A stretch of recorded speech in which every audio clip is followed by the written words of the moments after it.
Hi, I'm Toby Mulford. I play Dr. Dour, and I'm also the composer and screenwriter for the web series.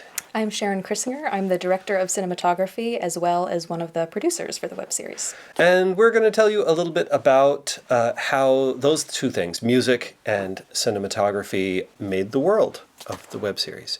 One of our first decisions about the web series was that each episode would have a guest star, and each guest star would have a song.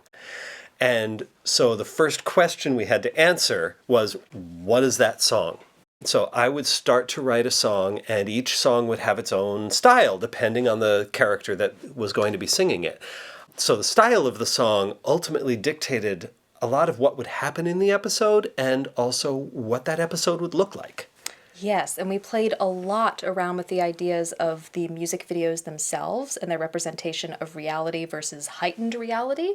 When a character begins to sing, they will look at the camera because it's their song, and that represents their rather aside to the audience, the inner machinations of their brain, what they're thinking, what they're feeling, that might not be readily apparent to the other characters in the same scene, but would make it very obvious to the audience watching.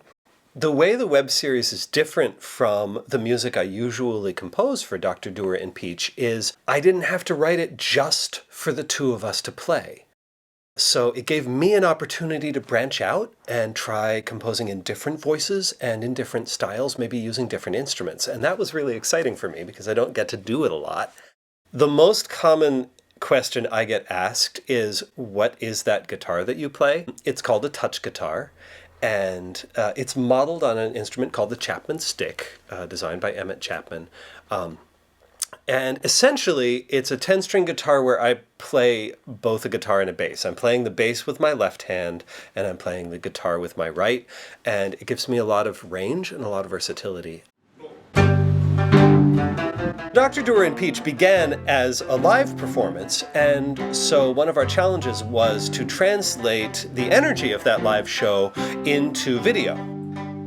Everyone who worked on this series was originally and is a stage performer. I wanted to showcase that by using long takes, which allows the actor to just perform and not worry about going from point A to point B, saying one line and then cutting. I tried to avoid that as much as possible. Another thing I was very vigilant about was keeping the frame rather wide. That would allow a better chance for the audience to take in the full physicality of the performers, the space, and the wackiness of the web series in general, because there's a lot to see, which imitates watching live theater because the stage is fully there for you to take in at all times.